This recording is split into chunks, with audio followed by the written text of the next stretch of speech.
श्री कृष्ण कन्हैया लाल की, श्री निजानंद स्वामी की, श्री प्राणनाथ प्यारे की। दिल में तू पाइए मंगाइए पण तू मुंजी रूह के गालियों जे मिठियो सुनाइए मुँह जे मिठियों सुनाइए मों। श्री कृष्ण कन्हैया लाल की। प्रार्थना का प्रसंग चल रहा है। सब कुछ आप ही कर रहे हैं, तो आप मुझे मधुर मधुर वचन सुना दें। ते चाहिए कर सुनाइए, सब उम्मीदों तो हथ। ते चाहिए कर सुनाइए, आप चाह कर सुनाएं। चाहिए कर कहने का तात्पर्य चाह, आप चाह कर सुनाएं। सब उम्मीदों तो हथ, सारी अभिलाषाएं तो आपके ही तो हाथ में हैं। हमारी अभिलाषा पूर्ण करने वाले आप ही हैं, प्रकट करवाने वाले भी आप ही हैं, सब आपके ही हाथ में हैं। धनी मुहजे धाम जा, तू सबने गाले समरथ। धनी मुहजे धाम जा, हे धनी मुहजे धाम जा, मेरे धाम के, हे मेरे धाम के धनी, तू सबने गाले समर्थ। आप सब बातों पर समर्थ हैं। कहने का तात्पर्य आप सर्व प्रकारेण समर्थ हैं, सब प्रकार से समर्थ हैं।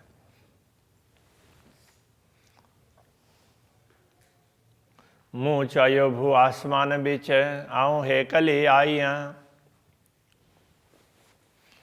तो मुँह चायो, अब अपनी बात कह रहे हैं। मैंने आपको कहा भू आसमान बीच, भूमि और आकाश के बीच में आऊँ हे कली आइया। आऊँ का अर्थ मैं, हे कली अकेली आइया हूँ। मैंने आपको कहा कि मैं नीचे भूमि और ऊपर आसमान में अकेली ही हूँ, तो उसके लिए स्पष्टीकरण दे रहे हैं। हाँ, मैं ऐसे अकेली तो हूँ ही। जी न अच्छे दिल में खतरों से माधाई थी लैया।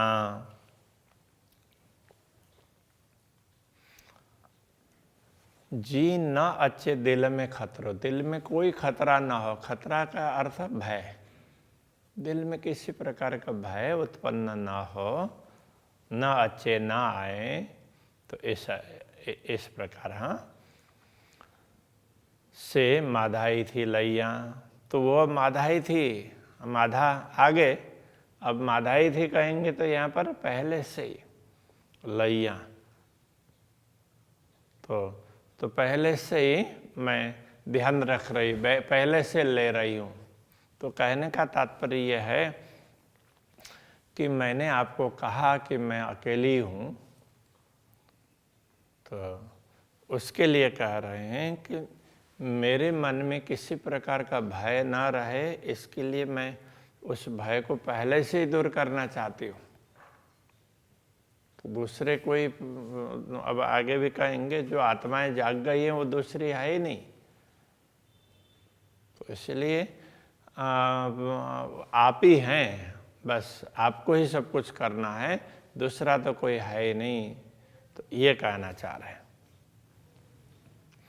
बीरुए हिन अरस ज्यों, सेता आजी ज पाणे। बीयू रूहे हिन अरस ज्यों, हिन अरस ज्यों, इस परम धाम के बीयू रूहें दूसरी आत्माएं। अब यहाँ बार बार इस परम धाम की आती है ना, तो परम धाम के भाव से कह रहे हैं, मैं धाम में हूँ, इस भाव से कह रहे हैं। इसलिए तो मूल मिलाव में राज्य के समक्ष तो स्वयं को मान करके कह रहे हैं कि हम आपके सामने और एक तरफ हम कहाँ कितने दूर उसमें हो रहे हैं। तो ऐसे अखंड दिव्य धाम की आत्माएं तो दूसरी आत्माएं, यह कहने का तात्पर्य दिव्य परम धाम की दूसरी आत्माएं उनकी क्या स्थिति है। मुझे तो अकेलेपन का अनुभव हो रहा है। तो कह रहे हैं शेता आजीज पाणे, शेता वे तो पाणे स्वयं आजीज असहाय हैं। तो स्वयं को असहाय समझ रही है, किसको क्या करे कुछ उनको पता ही नहीं है। तो इस प्रकार से असहाय, हाँ, उनको स्वयं के विषय में भी पता नहीं है, धामधनी के विषय में भी पता नहीं है। इसलिए हे मंज रुअन रातों डिया, रूहन और रुअन दोनों में फर्क है, हाँ, ये ध्यान रखना। अब यहाँ रूहन तो कम ही आएगा सिंधी में, तो दूसरी जगह पर रोहन कहीं आया हो। तो ये रुअन है, ये रोने अर्थ में है। हे मंज रुअन रातों डिया, हे मंज मतलब इसमें, यहाँ इस दुनिया में, हे इस मंज बीच में, तो इस खेल के बीच में, इस दुनिया में रातों डिया रुअन, रात दिन रो रही हैं वो आत्माएं। मुंजी रूहड़ी थी जाने, अब ये थी जाने, तो ये रूहड़ी और थी हो सकता है वो एक साथ में, उसमें वो प्रिंटिंग मिस्टेक है, उसमें स्पेस होना चाहिए। तो ये मुंजी रूहड़ी जाने थी, ऐसा है। मुंजी रूहड़ी मेरी आत्मा जाने थी, जानती है। अब यहाँ पाणे और जाने प्रास मिलाना है ना, इसलिए थी को पहले रख दिया। ऐसा होता है जब कोई भी श्लोक बनाते हैं, संस्कृत में भी श्लोक में ऐसे ही आगे पीछे होता है। तो इसी प्रकार दूसरी भाषाओं में भी, कुछ भाषाओं में होता है, तो सिंधी में भी होता होगा। तो मुंजी रूहड़ी, रूहड़ी जाने थी। रूहड़ी यहाँ रूह आत्मा और रूहड़ी जैसे गाम का गामड़ो बोलते हैं, तो इस प्रकार से रूह का रूहड़ी। तो मेरी आत्मा जाने थी, इस बात को समझती है। तो ये क्या कहना चाह रहे हैं, तो मुझे तो थोड़ा बहुत ख्याल है, इसलिए मैं आपसे प्रार्थना कर रही हूँ। दूसरी आत्माएं तो ये प्रार्थना भी नहीं कर सकती हैं, तो वो तो स्वयं को असहाय समझ रहे, किससे प्रार्थना करें, आपकी पहचान नहीं है। तो ये कहना चाह रहे हैं, जेव आई नारी यहाँ रूहा नाडू पसी जो हाल, जे का अर्थ जो, आऊँ मैं नारियाँ देखती हूँ अथवा देख रही हूँ, इस अर्थ में। रूहन अड्डू आत्मा की ओर, अड्डू तरफ, और मैं इन आत्माओं की ओर देखूं तो क्या लगता है, पश्ची इन जो हाल, इनके हाल को देख करके, पश्ची देख कर, इन जो हाल, इनके हाल को देख करके कैसा लगता है। रूहन अचे मुँह के, मुँह के, तो मुझे रोवन अचे, रोना आता है, मुझे भी रोना आता है। इनकी ओर मैं देखूं, इनकी दुर्दशा को देख करके मुझे भी रोना आता है। से तो जाने नूर जमाल, तो हे पूर्ण ब्रह्म परमात्मा, आप उसको तो जानते ही हैं मेरे दिल में क्या व्यथा है। तो मुझे जो पीड़ा है, इन आत्माओं के लिए पीड़ा है, ऐसा कह रहे हैं। मुझे तो सदगुरु ने जगा दिया, मुझे आपकी भी पहचान हो गई, तो इसलिए मुझे इतनी चिंता नहीं है कि इन आत्माओं की चिंता है। ये बेचारी रो रही हैं, इनको देख देख करके मुझे भी रोना आ रहा है। मैं इनको कुछ ज़्यादा कुछ नहीं कर पा रही हूँ। आऊँ भी बट भाइयाँ तिनके, जा उपटे अरसदर। ये थोड़ा सा वैसे बहुत ही भाव वाला है, भाव वाली बात है। पहले शब्द का अर्थ समझ लेते हैं और फिर उसके भाव को समझ लेंगे। आऊँ का अर्थ तो मैं, बी का तात्पर्य दूसरी आत्माओं के लिए कह रहे हैं, बट निकट अर्थ में। तो भाइयाँ जानना समझना इस अर्थ में, तिनके उनको। तो ये क्या कहना चाह रहे हैं, आऊँ मैं बी उन दूसरी आत्माओं को,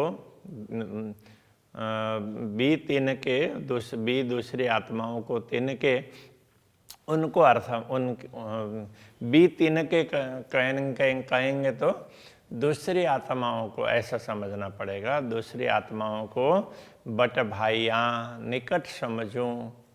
तो कब समझूं, तो यदि मैं इन सब आत्माओं को निकट समझूं तो मैं कब समझ सकती हूँ। अभी आत्मा भाव से कह रहे हैं, तो कहते हैं जा उपटे अरस द्वार, यदि ये परमधाम के द्वार खोलते ना तो कहने का तात्पर्य, तो जो आत्मा जागृत हो जाती है तो उनको तो धाम के द्वार खुले देखते हैं।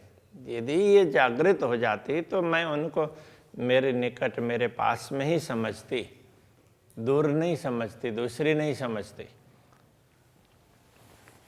कांद लाड पारन ज्यों मुके दे खबर, कांद लाड पारन ज्यों, कांद का तात्पर्य ये प्रियतम धनी परमात्मा स्वामी इस अर्थ में।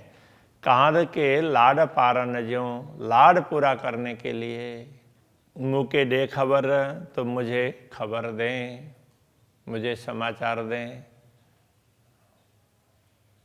अब इसको क्या समझना चाहिए, जो ब्रह्म आत्माएं जागृत होकर के परमधाम का द्वार खुला हुआ देखती है, उनको तो मैं दूर समझता ही नहीं हूँ, वो तो मेरे पास में ही हैं, ऐसा समझता हूँ। दूसरी बात कि ये क्यों, तो आपके लाड़ को, आप प्रेम का महत्व समझाना चाह रहे हैं, इसलिए दुनिया दिखाई ना।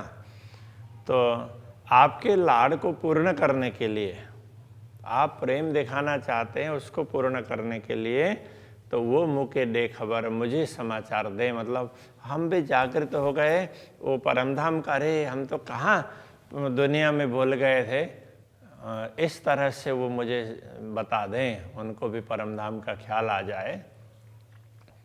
तो मैं उनको निकट समझूँ ना, ये कहना चाह रहे हैं। जो आत्माएं जागृत हो जाती है वो तो दूर होती नहीं है, वो तो राज्य के भी समक्ष समझती है, और दूसरी आत्माएं भी उनको समक्ष ही दिखाई देती है। परमधाम में, मूल मिलाव में, राज्य के चरणों में बैठे हैं, ऐसा अनुभव करती है। तो ये आत्माएं दूसरी, उनको दूसरी मैं इसलिए कह रहा हूँ, वो अपने आप को दूर समझ रही है। तो जैसे वो जागृत हो जाएंगे तो मुझे ये लगेगा कि हाँ, कि आप जो प्रेम समझाना चाह रहे थे उस बात को उन्होंने समझ लिया, आपके प्रेम को उन्होंने समझ लिया, अब जागृत हो गई है। अब दूसरा भाव भी समझा रहे हैं यहाँ, दूसरे चौपाई में दूसरे तरीके से समझा रहे हैं।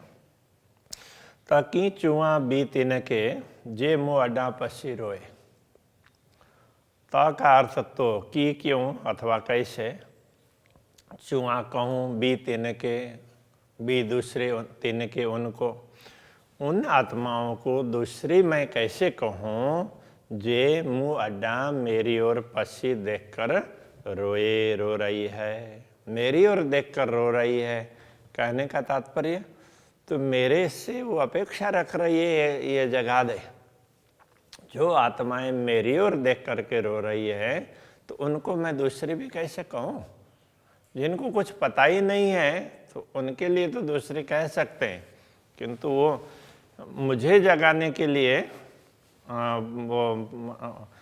मुझसे वो जगाने की अपेक्षा रख रही है, तो उनको मैं दूसरी भी कैसे कहूँ जो मेरी ओर देख करके रो रही है। ये कहने का तात्पर्य ये है, हाँ, मेरी ओर देख कर रो रही है, वो दूसरी, उनको दूसरी कैसे कहूँ, तो वो मुझसे अपेक्षा रख रही है, तो इसलिए मुझे तो उनको अपनी समझ करके जगाना पड़ेगा। तो चुआ थी हे कली मुँह बट भी न कोय, इसलिए मैं कह रही हूँ तो चुआ थी तभी मैं कहती हूँ हे कली अकेली, मैं अकेली हूँ, क्योंकि ये तो मेरी हैं, इनको पता नहीं है, ये तो मेरी है, मेरी ओर राह देख करके बैठी है, दूसरी नहीं है। मुँह बट भी न कोय, मुँह बट मेरे पास, भी न कोई, दूसरी कोई भी नहीं है, सब मेरी है। अब ये कौन कह रहा है? तो ये तो श्यामा जी ऐसा कह सकती है ना, दूसरी आत्माएं नहीं है तो मेरे ही अंग में है ना। तो ये श्यामा जी का भाव है, इस प्रकार से कह रहे हैं। श्यामा जी राज्य से प्रार्थना कर रही हो ना, तो इस प्रकार का ये भाव है। तो श्यामा जी ब्रह्मा आत्माओं को दूसरे नहीं कहेगी। पसा बांझाई दियो हिनके, मुँह अचे बाझाण, ये भी थोड़ा सा वो शब्द थोड़े से नए हैं और भाव इसमें भी बड़ा महत्वपूर्ण है। पसा देखती हूँ, मैं देखती हूँ इस अर्थ में। बांझाइयों हिनके, हिनके इनको बांझाई दियो, तड़पती हुई देखती हूँ, ये बहुत व्याकुल हो रही है। तो इनको व्याकुल होती हुई देख करके मुँह अचे बाझाण, तो मुँह अचे मुझे भी आता है, बाझाण तड़पन मुझे भी तड़प होती है। इनको तड़पती हुई देख करके, इनको व्याकुल देख करके मुझे भी व्याकुलता आती है, ये कहना चाह रहे हैं। ईदर ओढ़ी कांध अड्डू, थेयम बदंती बदंदी ताण, थेयम बदंदी ताण, ईदर ओढ़ी कांध अड्डू। अब कांध ये उसमें स्वामी प्रियतम धनी इस अर्थ में। तो हे कांध, हे प्रियतम धनी, ई दर ओढ़ो, इस द्वार, आपके द्वार की दर ओढ़ी, ओढ़ी का तात्पर्य और तरफ, तो आपके द्वार के तरफ आते हुए थेयम बदंदी ताण, तो मैं थेयम होती हूँ, बदंती बंधी हुई, ताण बंद खिंची हुई। तो ये कहने का तात्पर्य यह है कि मुझे आपकी ओर आते हुए इनका खिंचाव बना रहता, ये मुझे खींच रही है, तो इस तरह से ये बांध करके इनके साथ मेरा लगाव है और वो बंधा हुआ है और मैं खींची हुई हूँ ऐसा लगता है, इसलिए मैं आपकी ओर भी आ नहीं सकती हूँ, मैं आपके चरणों में पूर्ण रूप से जागृत भी नहीं हो सकती हूँ इनको छोड़ करके। तो इनका खिंचाव है, मुझे बांध करके तान रहा है ऐसा लगता है, ये कहना चाह रहे हैं। तो अभी यहीं रखते हैं।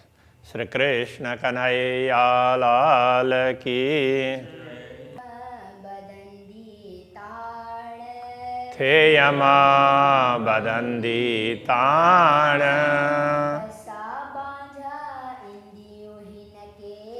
पसा बांझा इंदियो हिनके, मुँह अचे बाझाण,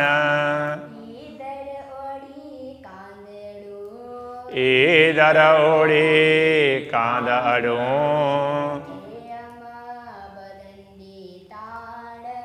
थेयम बदंदी ताण, थेयम बदंदी ताण।